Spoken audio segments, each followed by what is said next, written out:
তো আর কয়েক ঘন্টা পরেই তোমরা যারা ক্লাস 11 অর্থাৎ একাদশ শ্রেণীতে পড়াশোনা করছো তোমাদের প্রথম সেমিস্টারের বাংলা পরীক্ষা।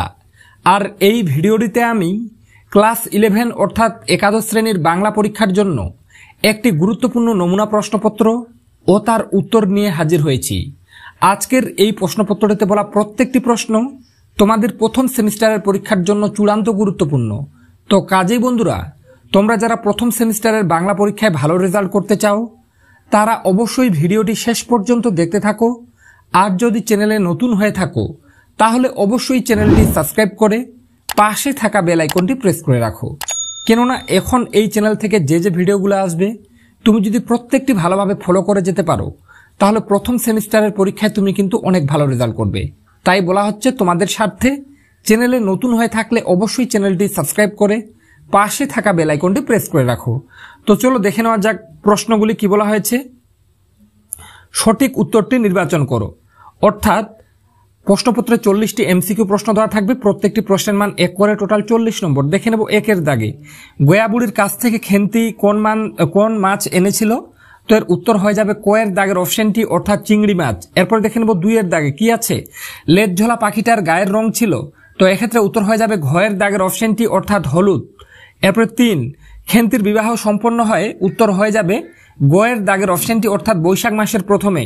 এরপরে 4, জঞ্জাল প্রাণপণে তুলিয়া আনিয়াছে, জঞ্জালের মধ্যে ছিল।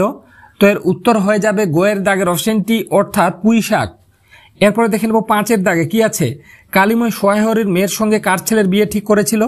তো এর উত্তর হয়ে যাবে ঘ-এর দাগের অপশনটি অর্থাৎ শ্রীমন্ত মজুমদারের ছেলের। এরপরে 6, খেন্তির বাবা যে মেটে আলু নিয়ে এসেছিল তার ওজন, উত্তর গ-এর দাগের অপশনটি অর্থাৎ 15-16 সের। এরপরে দেখে নেব 7, গহনাগুলো অসুস্থ অবস্থাতে গা থেকে খুলে নিয়ে কোন অসুখ হয়েছিল? তো এর উত্তর হয়ে যাবে গ-এর দাগের অপশনটি অর্থাৎ বসন্ত। এরপর দেখে নেব 8-এর দাগে কি আছে? প্রথম পিঠেখানা পুটি দিতে গিয়েছিল ড্যাশ। তো এর উত্তর হয়ে যাবে গ-এর দাগের অপশনটি অর্থাৎ সাড়া ষষ্ঠী। প্রথম পিঠেখানা পুটি দিতে গিয়েছিল, উত্তর হয়ে যাবে গ-এর দাগের অপশনটি। এরপরে দেখে নেব 9-এর দাগে, দেখো শয্যাশায়ী মানুষ, দেখো শয্যাশায়ী মনুষ্য ধর্ম কি? ধর্ম হলো, তো এর উত্তর হয়ে যাবে খ-এর দাগের অপশনটি অর্থাৎ পরোপকার। এরপরে দেখে নেব 10-এর দাগে কি আছে? চোরের চুরির অধর্মের দায়। তো এর উত্তর হয়ে যাবে গ-এর দাগের অপশনটি অর্থাৎ কৃপণ ধনির। এরপরে 11, কমলাকান্তের আনন্দ হলো কারণ, উত্তর হয়ে যাবে খ-এর দাগের অপশনটি অর্থাৎ পতিত আত্মা ধর্মপথে এলো। এরপরে 12, মনুষ্য জাতির রোগ কি? তো এর উত্তর হয়ে যাবে ক-এর দাগের অপশনটি অর্থাৎ তেলা মাথায় তেল দেওয়া।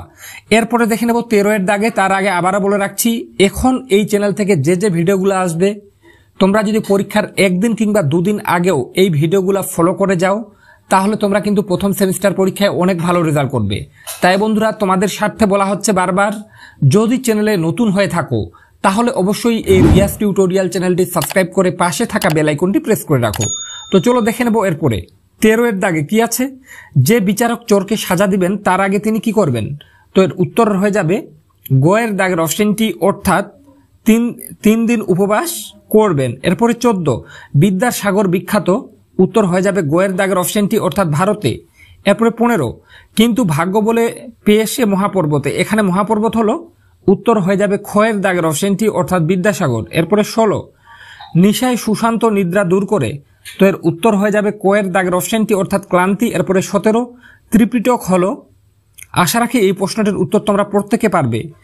তো এই প্রশ্নটির সঠিক উত্তর কি হবে তোমরা জানলে অবশ্যই কমেন্ট সেকশনে কমেন্ট করে জানাতে ভুলবে না। আমি দেখতে চাই তোমাদের মধ্যে কতজনে এই প্রশ্নটির সঠিক উত্তর জানো। তাই বলা হচ্ছে 17-এর দাগের প্রশ্নটির সঠিক উত্তরটি অবশ্যই তোমরা কমেন্ট সেকশনে কমেন্ট করে জানাতে ভুলবে না। এরপরে 18-এর দাগে কি আছে? পথে ফুটে তাজা ফুল, তাজা ফুল কিসের প্রতীক?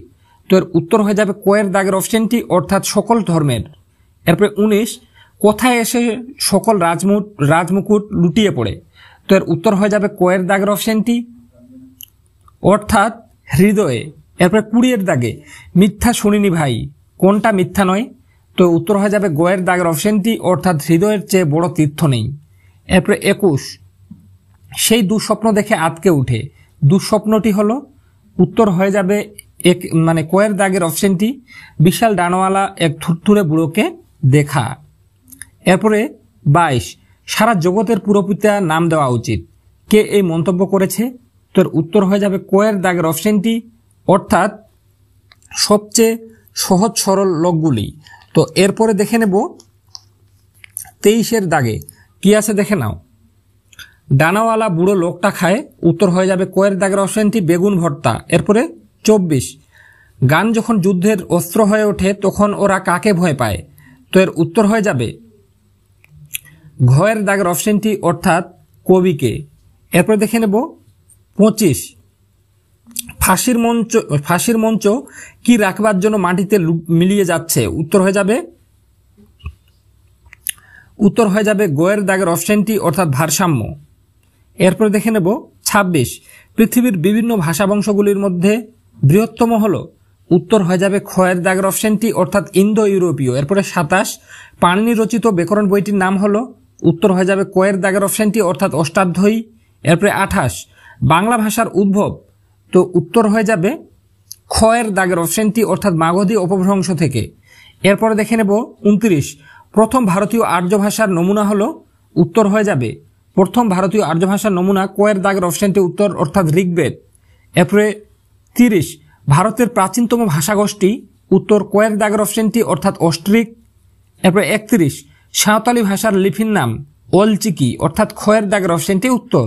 এরপরে 32 ভারতে প্রচলিত দ্রাবিড় ভাষা বংশের একটি ভাষা? তো এর উত্তর হয়ে যাবে ক্ষয়ের দাগের অপশনটি, অর্থাৎ তেলুগু। এরপরে 33 অবিশ্রুতি যে উপভাষার বৈশিষ্ট্য সেটি হলো? উত্তর হয়ে যাবে কয়ের দাগের অপশনটি, অর্থাৎ রাঢ়ী। এরপরে 34 বাংলা উপভাষার যে রূপটি মান্য চলিত ভাষা বা আদর্শ উপভাষা হিসেবে স্বীকৃত তা হলো? উত্তর হয়ে যাবে কয়ের দাগের অপশনটি, অর্থাৎ রাঢ়ী। এরপরে 35 সাধু ভাষা কথাটি প্রথম ব্যবহার করেছিলেন?